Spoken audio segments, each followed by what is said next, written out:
You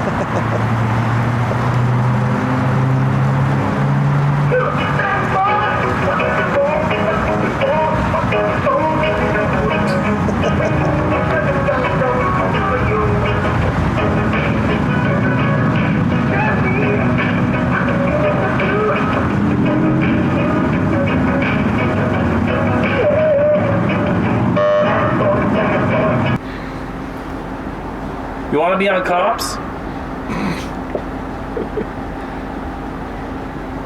Let's go say hi to her. You ready for this? Yes.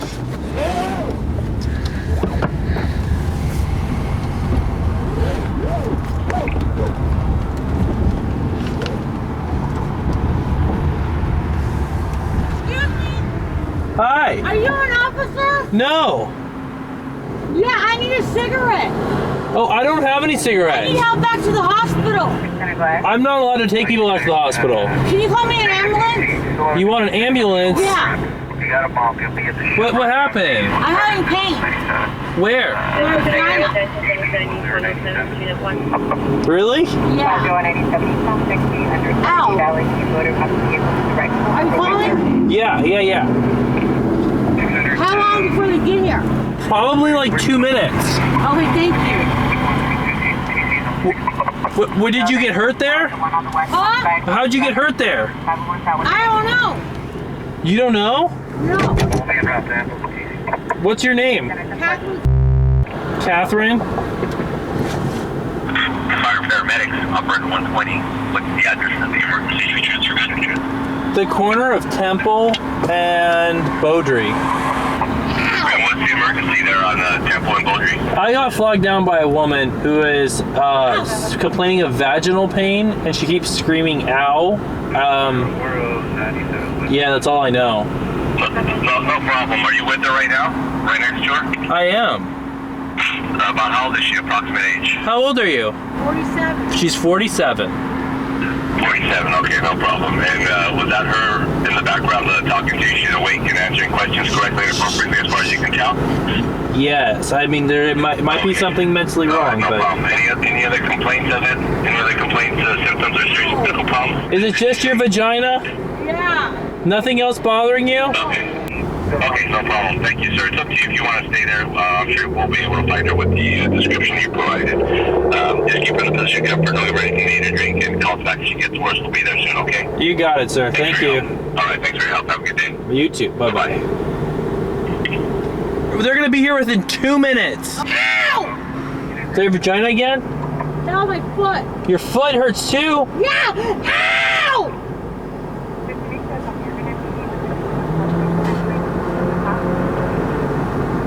Can you take me to the cigarette? Find me a pack? No, I can't. Please. No, I'm not allowed to. But I'll wait here with you. Do you want me to leave? No, wait. Okay. I see that tag you have on your wrist. Did the paramedics take you to the hospital earlier? I remember. I go back in there. You don't remember?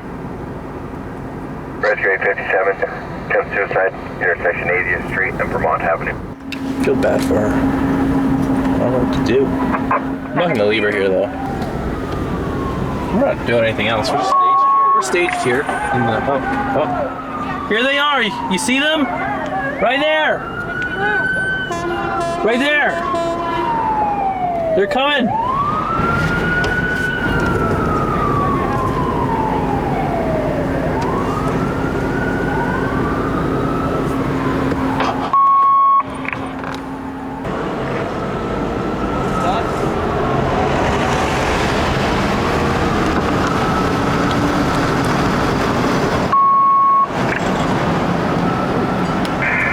Employees on the vehicle, we're right behind the vehicle.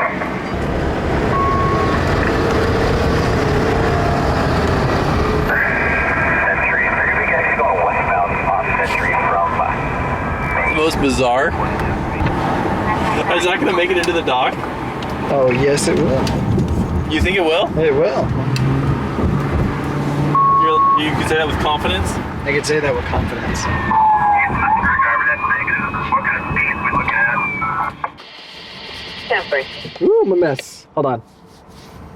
26 Redwood Buckingham. I'm waiting for my close-up, Mr. President. Female white, 43. Just name all the guys, what areas they cover, and like their personalities. Okay, so you got Gabriel. Gabriel works the Simi Valley area, Ventura County. He is probably one of the funniest guys, if not the funniest guy in the company. He's brilliant when it comes to everything he does. He's insanely detailed. He's a super perfectionist. I hope nothing happens to his windshield, or else he will probably stop just so he can wipe whatever it is that is on his windshield off. Gabriel is our little sneaky little raccoon. He's a funny guy, very bright.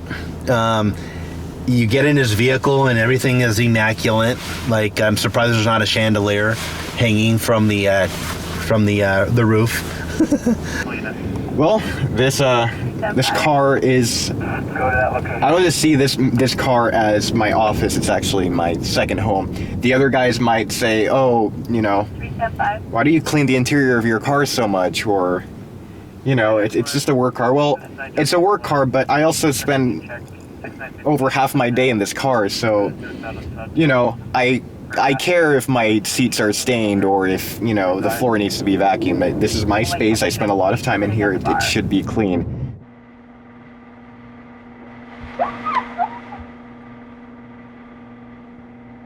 All right, so we have Brent out in Orange County with me, and he's the grandfather of On Scene. I think he's been with the company for like 47 years, and he'll let you know about that.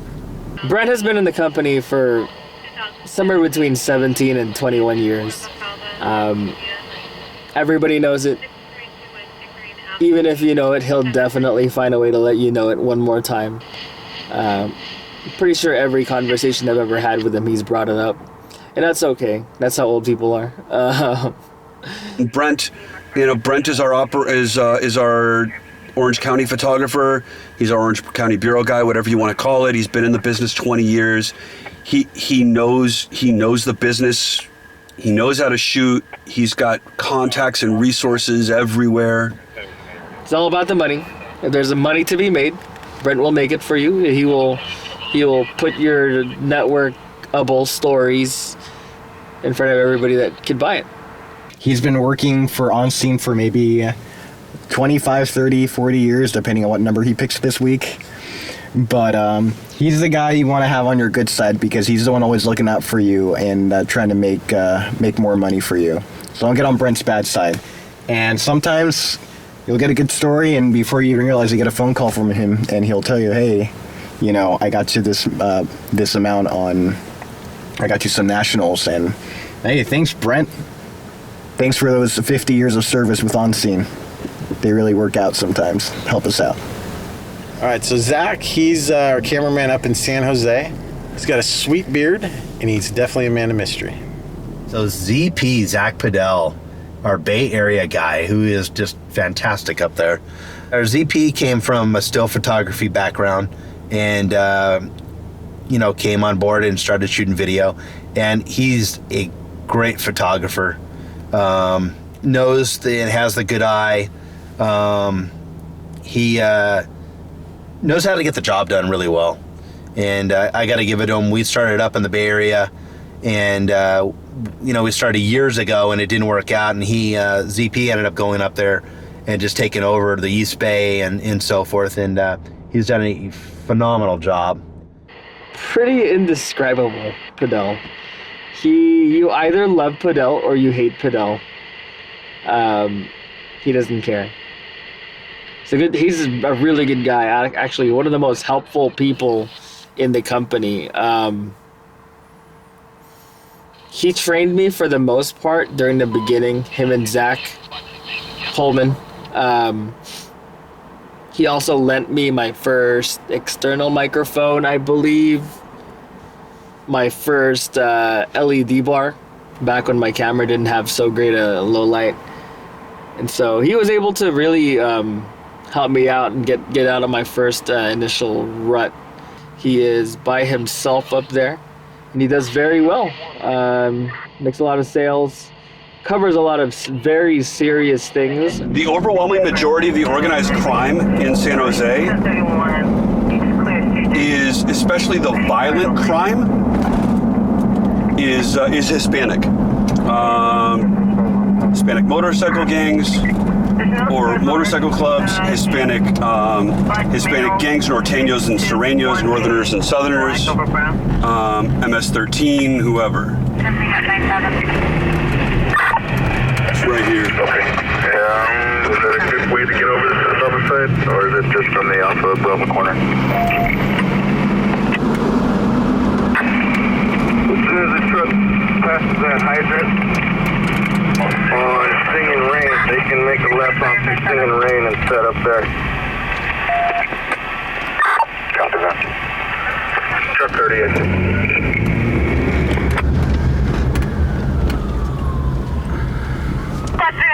Medical call East Alma Avenue at East Alma Court. Let's go. PD's on scene. Your scene is secure.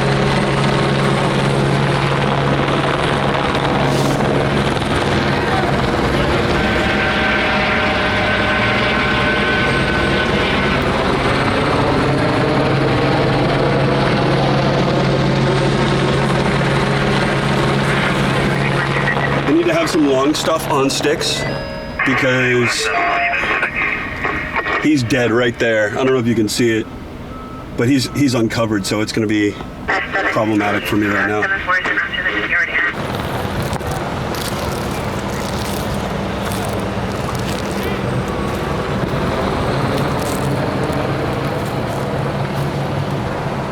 So here, you want to shoot this? So what you're looking at is the lieutenant's vehicle. That's the deceased gunshot victim's vehicle. You'll see the yellow markers for gunshot, either casings or physical evidence, and the dead body's behind the car. And the reason why I want the dead body behind the car is because the TV stations do not use dead bodies here. Just give me 1 second. The TV stations they don't want covered dead bodies. They don't even want yellow tarps. They want nothing. They want to show the story without showing that somebody's physically dead. The TV stations in LA, they're less loosey-goosey about it. They're like, they don't mind dead bodies. They'll blur out faces. The Spanish stations down south, they'll show the whole kit and caboodle.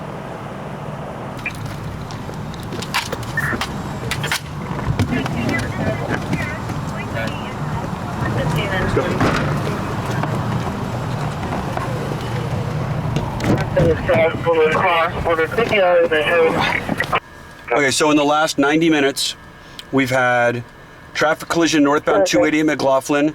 We had another traffic collision southbound 680 under 101. We had another traffic collision southbound 101 to 680.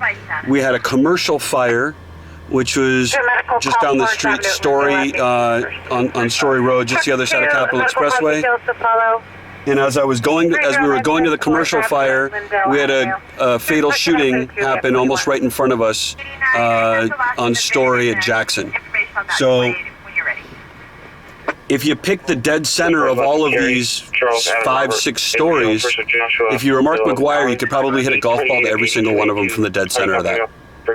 So, 1, 2, 3, 4 crashes within a half a mile, and then the shooting and the commercial fire.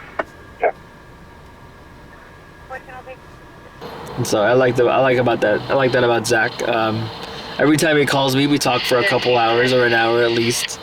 Not sure if we already ran him this evening or not. And we typically bounce ideas off each other pretty well.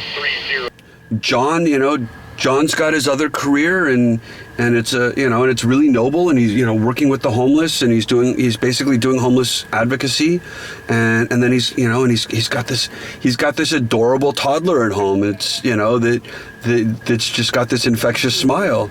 So John, he's a really good photographer. Shoots on DSLR, which I really wish he would get a video camera. But he shoots really well. He's got a good eye. I wish he would shoot more, but I know he's got a full-time job that he's at all the time. How long do you see yourself doing this? The future is really murky for me right now. The homeless outreach, I love doing it, but it takes a greater toll on me than it does with everything I've ever done and seen with this company. So during the day, I locate and provide services to homeless people around South LA area, particularly Watts-ish, Compton, Linwood, Paramount, unincorporated LA. So my job is to verify that they are indeed homeless. If they're interested if they approach us first, basically, we fill out a request form for them so that I can go out and verify their homelessness. A lot of people try to fake their homelessness so that they can get whatever benefits.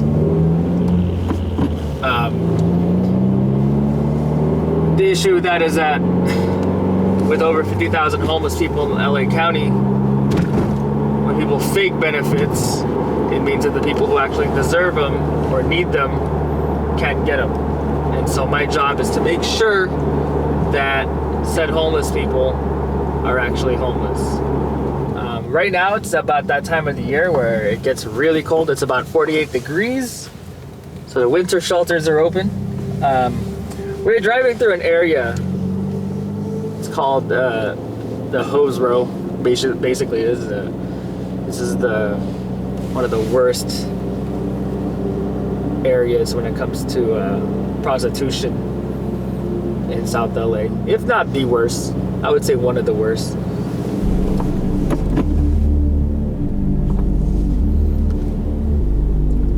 So people come over here and they take these ladies wherever it is that these ladies are willing to go. It's pretty crazy, and a lot of people, they're actually dressed up quite a bit tonight. I think we all quit playing today. You know,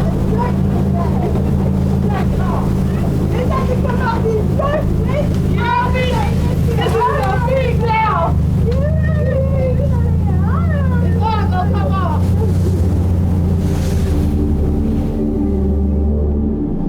I was tasked not too long ago to actually look for someone in this area, which is pretty crazy. I got pulled over, and the cops were like, "What are you doing?" And I'm like, "I'm looking for a hooker." And they're like, "What?" And I was basically showed them the paperwork, and I was just like, "Yeah, I wasn't looking like that, but apparently someone came into my office and was looking for some help." And you guys just so happened to pull up behind me. Back when I used to work in Compton for On Scene, hookers used to come up to my window all the time. That was when I was in Crown Vic. So there's got to be a reason why they're trusting enough to pull up like that, Got to be a reason. But that's the Hose Row. And this is going to be Grand Avenue. Grand Avenue, at one point, was one of the worst homeless encampment areas around. It might get a little hairy. I don't know. Just FYI, I would keep that shit running. Get away, dog. in a fucking fire recently.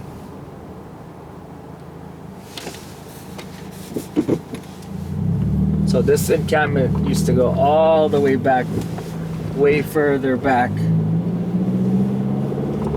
Not just here. Used to be all up. This entire wall would just be encampments, but they clear it up more and more frequently nowadays. So cars being stripped out. Here's some fucking gang members.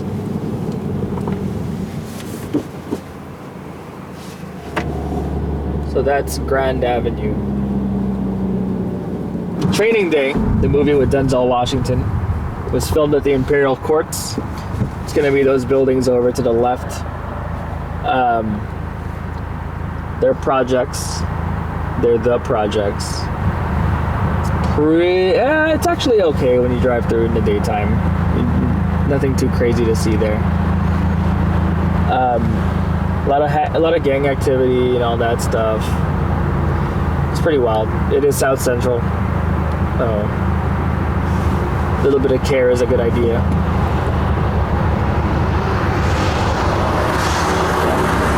It's where I work. But the funny thing is, even like when I first started with On Scene, this is still part of my area. And I just recently found out that I went to church in Watts as a child. So I guess I've just always been around. I just didn't know it. All the stories I ran in Watts, didn't know I was in Watts. It's crazy, man. Crazy. John is my my BFF in On Scene. We used to talk all the time before he had, and you know he's not in the field as much anymore. But I mean, whenever he's working, it's like as if he didn't leave. But he's still around. But John and I, when I first started out, we would FaceTime each other every night, and that never got old. Oh! Don't do that. 417 raccoon. Is there a raccoon? Get out. Hi, Brent. Hey, Sporno. Hey, if we make it onto his feed, we could be porn stars.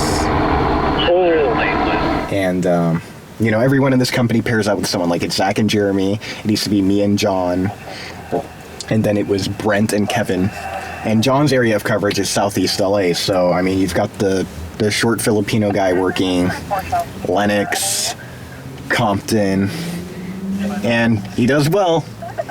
Yeah, he doesn't run into issues with the people that live there. He usually is just running into issues with sheriff deputies because for some reason they just don't like strangers. So we got Kevin, the other Orange County unit. He is a full-time photographer. He shoots for newspapers, proposals, like wedding proposals.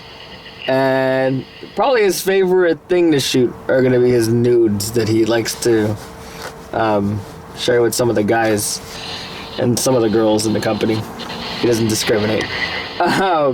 Kevin Warren is an incredible still photographer. Kevin works on contract from time to time with the Associated Press, Orange County Register, LA Times. He also has some private projects that he does. Works, I believe, with a couple of hospitals doing the still photography for a couple of hospitals in Orange County. And when he's not doing all of that, he shoots for us as well. Kevin's like my brother. He's I call him the bearded one, the grizzly bear. And he's just, he's an awesome photographer, still photographer. And I've learned a lot from him too. I mean, I'm at the top of my game. I mean, I can't say I can't get any better, but, these guys that I work with can only get better. And there's always cool things to learn. And it's, every time you're out here, it's always a learning experience. I brought Kevin on board, and he's just he's a cool guy, a really special guy. And he, He's like family to me, like the others. But he's just a character. He reminds me a lot like me, always joking around, acting like a ding dong, and that's good stuff. It's good stuff. So Claire was our dispatcher for quite some time, a couple years after Eric. She did great helping Steve out with the stories, and she did pretty darn well following up with a lot of the PIOs and the watch commanders for information and things of that matter. She's no longer with the company. She's currently working down south in San Diego, I believe, for ABC. But I hear she's doing well, and that's always a good thing.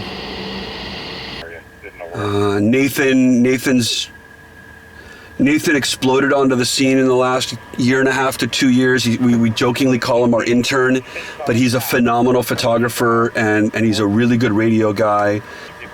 And he's the future. He's the future of stringing. If 20 years from now, when I'm probably no longer stringing, it's going to be like guys like him that are going to be late 30s with 2 decades of experience, and I could see him doing that if he wants to stay doing this.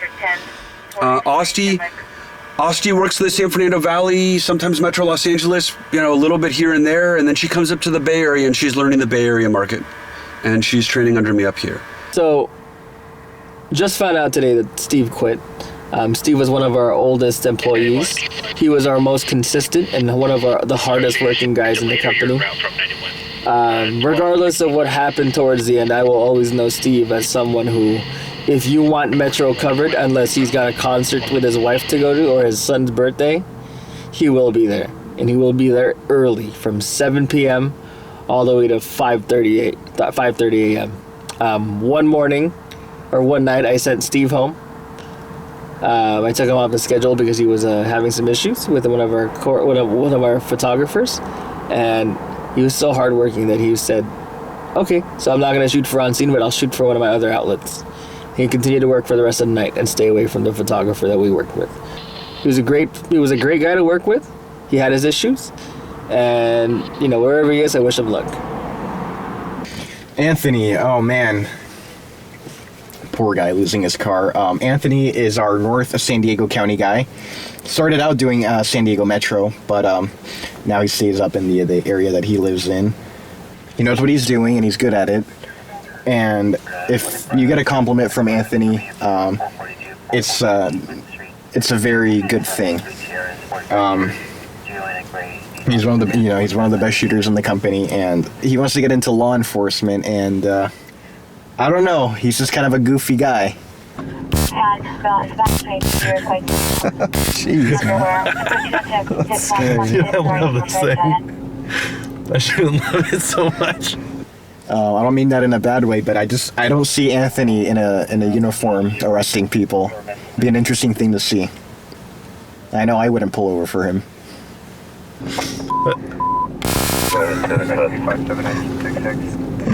Oh man, I'm gonna zap myself one day.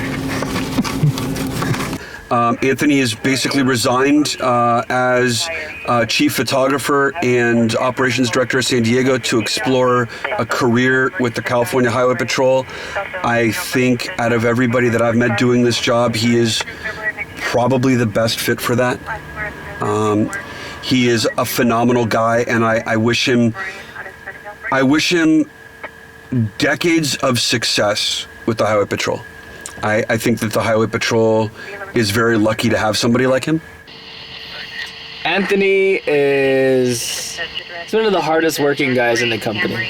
Once I got my 9 to 5 and my hours started to dwindle, Anthony was there to basically cover and to run the group at night and to handle whatever the guys need. I think the company will definitely lose. Will take a hard hit once he goes and starts his new career. Okay, so Anthony, our San Diego main squeeze, who started as San Diego for us. I can't say enough of the great job that he's done and things that I've learned from him too. Anthony is a perfectionist, I think. takes his job extremely serious, shoots on sticks all the time on his tripod, and just really knows how to put a real good package of video together. Super excited for him. He just made CHP. He starts the academy up in a couple weeks. I'm super stoked that we're now going to have somebody in law enforcement, in the law enforcement family. And I'm hoping he gets to work Orange County, because I'm going to speed like a madman next to him, and I know I won't get a ticket. No, I'm just kidding.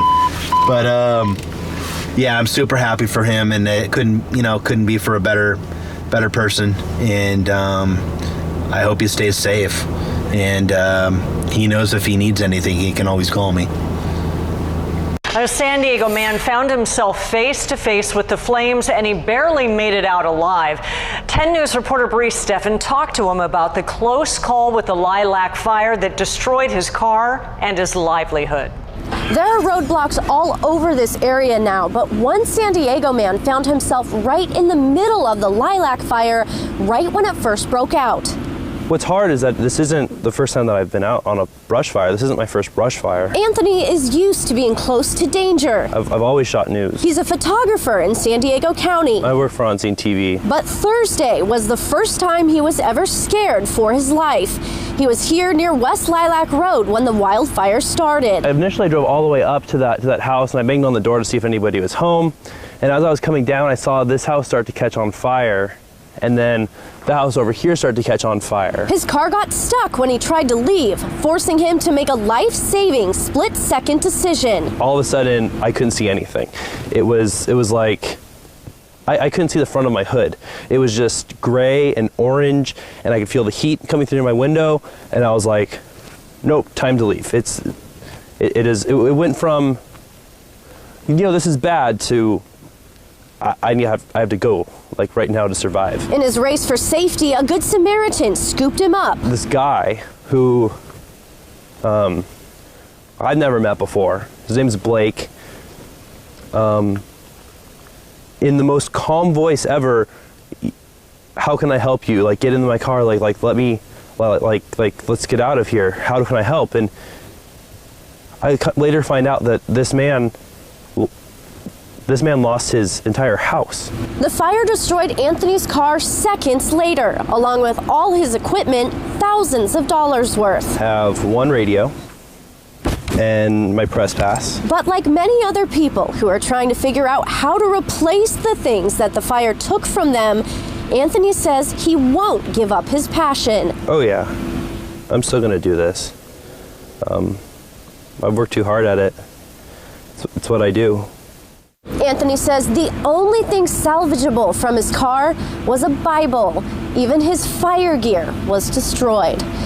Bree Steffen, 10 News. So, what happened to Anthony, I mean, that's probably my worst nightmare as a stringer as well. I mean, you lose your car, your camera, your computer. Basically, like, Anthony lost his whole life that day, his livelihood. And, if I were to lose my car and everything in it, I don't know what I would do. I mean, it's an absolutely devastating incident to happen. I mean, when I crashed my car, it was just a simple spin out, but it damaged it enough to where it put me out of work for a month, and that hurt. The embers were flying through the air, landing in a bush, and then the air was adding fuel to the fire, and it was just insane. It was like a war zone. So I see those same embers actually get into the eaves, and they actually started catching the first houses on fire, like right in front of me. So I pick up my phone and I'm on 911, and I'm like, hey, there's houses on fire, which, looking back at how many structures were destroyed, seems minuscule. Like, why would you even, try? Like, the fire's it's raging, it's huge. But at this point, the fire's, still pretty small, and I'm thinking about these people and their families and their livelihood, and all their items are there. And if I can try to, mitigate that, then I'm going to. Like, I'm there to document and be a journalist, but I'm also a human being, and if I can help, I'm going to help. So I'm on the phone 911. I'm like, hey, the fire's on this street, and they're like, well, what are the numbers? And so I was like, well, this house, and then another house is up the driveway. And they're like, oh, you don't have the numbers on that one? And I was like, I can go get it for you. And she's like, if you can. And I know Anthony. He's a really cautious guy, and I know that happened to him by. It didn't happen to him because he was too close or he wanted, he was trying to be a hero or anything like that. It was just a thing that the fire was faster than he was. There was a long driveway up and perfectly clear. So I'm like, okay, cool. So I'm on the phone 911. I'm like, I'm gonna go get that address. I'm waiting. She's waiting for me to get it up. I hear her talking to her coworkers, they're trying to get units down to me.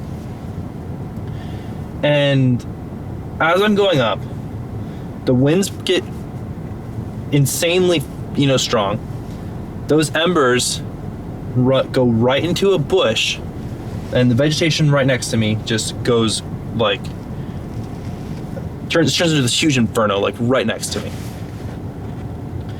So I've got flames coming down on me that I can no longer see. It is all smoke, embers, and flames that are actually touching my door. So I'm like, okay. I have two options. I can drive forward blindly, or I can put my car in reverse and back out the way I came. But he got caught up in the moment. Something went wrong with the vehicle. It got stuck somehow, whether it's because it was rear-wheel drive. I heard it was high-centered, which I guess means that the car went up and the wheels didn't have traction anymore. He couldn't steer out of it. He was in a ditch. Unfortunately, I forgot there was a little turn in the road, and as I'm backing out, I feel my back tire slip and go into the dirt. And so I turned my wheel to the right, and that pushed my nose over. And in the heat of the moment, with the adrenaline going, I turned too much, I overcorrected, and my car landed with the frame actually on the asphalt. And I was stuck. And I couldn't move. And the fire was right there, and I thought I was gonna die. Anthony would never place himself in a situation that is too dangerous for himself to get out of. That was just something that just took over. Could have happened to any of us. When I'm at a brush fire, some of the guys, they park right next to the line of houses on fire. The most recent fires that we had down here, two of the guys were parked up the street with the houses burning, and I parked almost 2 blocks down because, I consider myself a good driver, but it's a narrow road, it's a big car, and, you got to make sometimes a 3-point turn to make a U-turn, and it's just might be too late. So, in that car, I had a St. Michael clip on my visor, and I touched it, and I prayed, and I was like,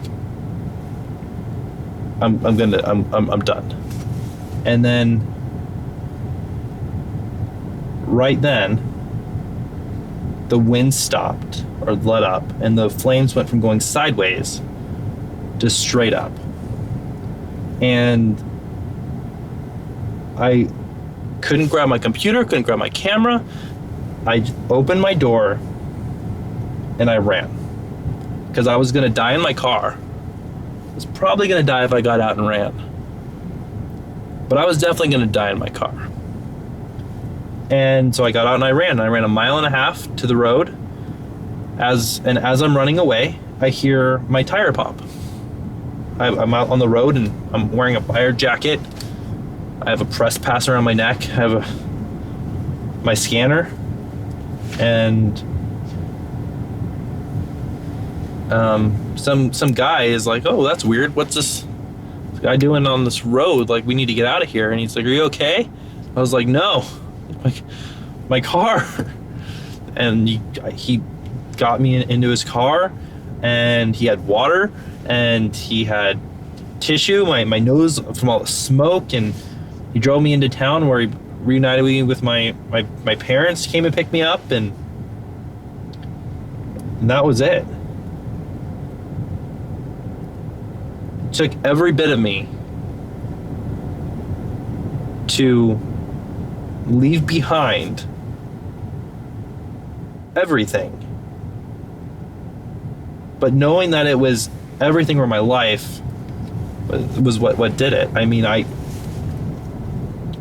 if I had stayed there, I wouldn't have survived. But on the other hand, like, that, it's my computer, it's all my gear that I need for work, but it's also like I put 120,000 miles on that car. I had the first date with my girlfriend in that car.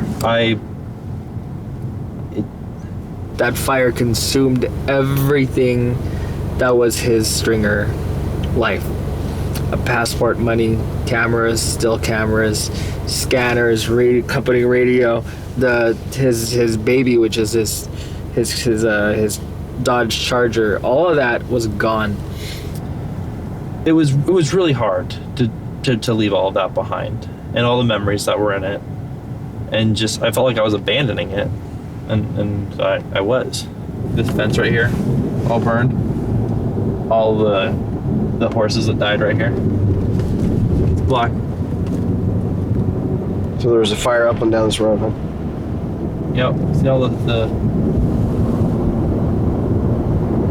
look at this. You see that how that burned all the way down? Yeah. It really smells like fire, doesn't it? Even now, weeks after the fire, this is all burned. All the fire over here. Like, looking at this at night I get a better perspective of how crazy it was. But when it's light out and you can see everything, it's all very, So this is where I drove down, and this house up here was on fire, and I was driving down here, and I'm like, let's go see what the numbers are. And you can see how narrow it is. And right here, this is it. This is where it happened. In there.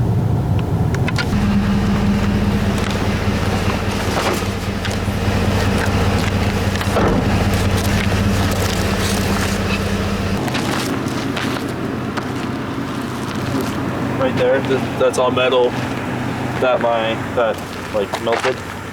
It's for my suspension. My headlight.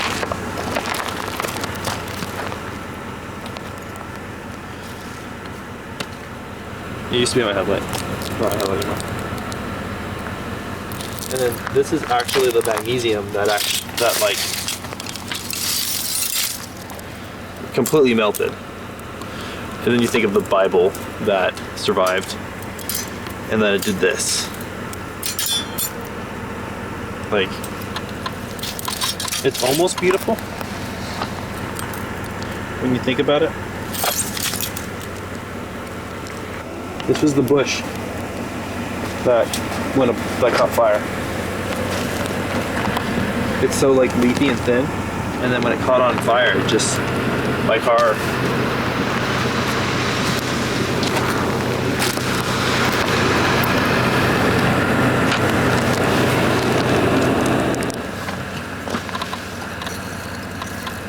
I mean, how can the Bible survive and then it do this? I mean,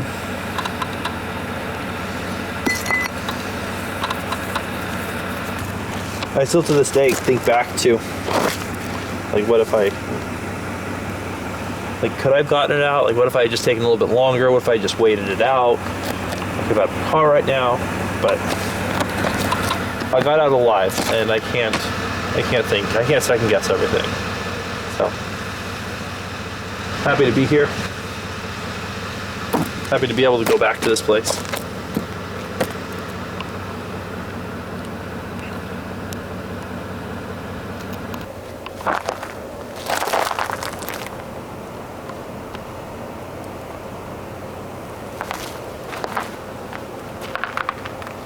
So there was a house back there? Yeah. There was.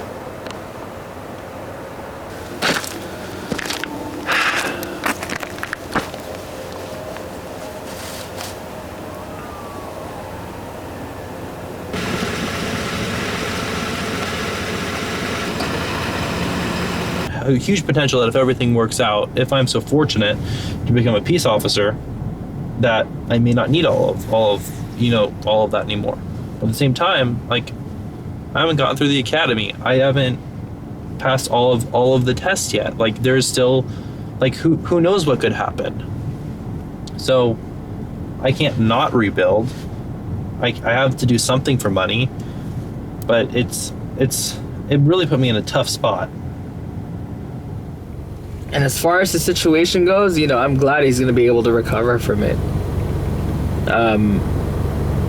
He's got a pretty bright future, whatever he decides he wants to do. And it's kind of amazing to see the community step up and help him out. Especially after everything he does, after all the work that he does and, trying to help people out. It's kind of amazing. Even Scott from Loud Labs and the other our other competition, they all donated money to his GoFundMe account, which is crazy. And I donated money to Anthony. Did it in a heartbeat. Like, it's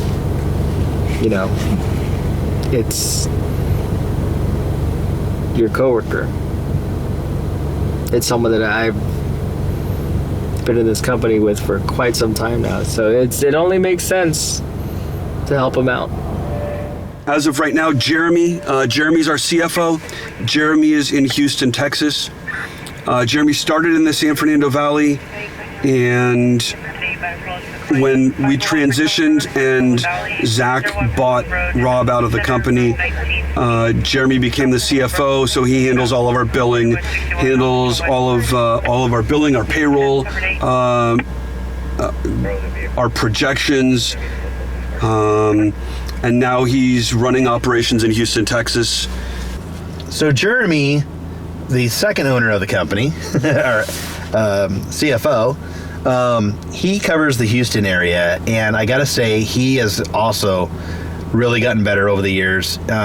He shoots a kind of a different style video. He loves his coloring and all that in his video. He's just really good. Jeremy is the other side of the two-headed dragon that is on scene.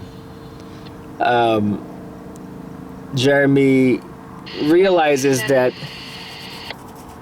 the money to be made isn't all in LA. It's difficult to make money in LA, and so to prove his theory, Jeremy basically moved to Houston last year, and has only been home maybe a month, 2 months or so.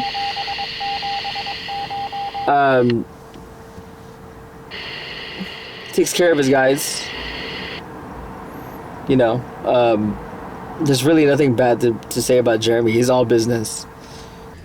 Zach, the owner, who I love dearly, he's kind of like tries to play and be the ladies' man a lot, chasing tail around. But he's a really good stringer. He's gotten so much better over the years. And I remember when he was a young pup when he first started. So Zach is our CEO, and he fairly young dude. He's been doing this for quite some time. I think he's on his 9th year as a stringer. Basically, Zach is our LA Metro stringer, but he doesn't work as much as he used to. The guys love it when he's out, and the guys don't love it as much when he's not out. So, the guys look up to him, kind of rallies him around fairly well. He was the guy that brought me into this. He took me on a ride along one night and showed me everything that stringers can do, everything stringers cannot do, and he showed me how to run this right, basically. He's gone through some hard times lately, and some good times. I don't know if he ignores or not. He's extremely charismatic, and it's really hard to stay angry at him if you're mad at him. They bought this company, him and Jeremy, at a very young age, and basically it was at a time where things were kind of hectic, and they called everybody up one night, all the guys, and asked if they would follow him if they bought the company or if they had to leave the company. And all the guys said, sure thing. And here we are today. He's currently in the TV show. I don't know if it's gonna happen again, but we'll see. Okay, Zach. Zach is the CEO. He's a royal pain in the fucking ass, but I love him. He's really intelligent. He's got an amazing vision of where he wants things to go. He's a tireless worker when he wants to be. Right now, he's just run down and just needs to recharge, and he's not doing it. He's not taking the time to recharge right now, and I need him to do that. You know, I want to actually take this opportunity to talk about how difficult mentally, spiritually, and physically this job is. You know, and we've seen a lot of guys come through the company and go through burnout. And, you know, I've found myself physically needing to take some corrective action in the last few months, and the reason why is because of how physically demanding this job is. You go from this like stasis, like this static position of like sitting in this car for hours on end. So you're sitting in this car for 2 hours on end, and then boom, you hear something like this, which is, you know, PD responding to a fire, you know, fire being dispatched to a medical aid and 2 PD units en route. And then literally you go from just sitting here listening to 5 radios blaring at you for hours on end to, I gotta haul ass and get to this call, and then you're grabbing 30 pounds of gear and you're running all over the place, and then you go right back to freaking static, you know, sitting in a car for hours on end. And that takes its physical toll on the body. So, you know, between that and all the stuff that we see, Zach's going through that, and he's trying to find his place, and he's trying to find his balance with all of it. Zach is an incredible leader, and he's very convincing, and it's very easy to believe what he believes, and it's very easy to believe in him. And he's got the years of experience and the years of his successes to show for it. You know, but at the end of the day, when we get to that point of burnout, we gotta shut it down. We gotta do what we have to do to take care of ourselves. And, you know, and I'm looking over the list of the people that are in our company, and everybody handles it differently. Jeremy automatically takes a couple of days a week, and he goes out and he goes country line dancing, or he goes out and gets drunk, or he does whatever he does, and he's exploring a new city like Houston for himself, and you know, he does that, and he does what he needs to do. And Zach, you know, he gets on his motorcycle and he goes and he rides, and he just clears his head. You know, Austie and her relationship, and, you know, and her nephews, and you know, her other personal side projects. She knows where her limit is, and she doesn't push past that.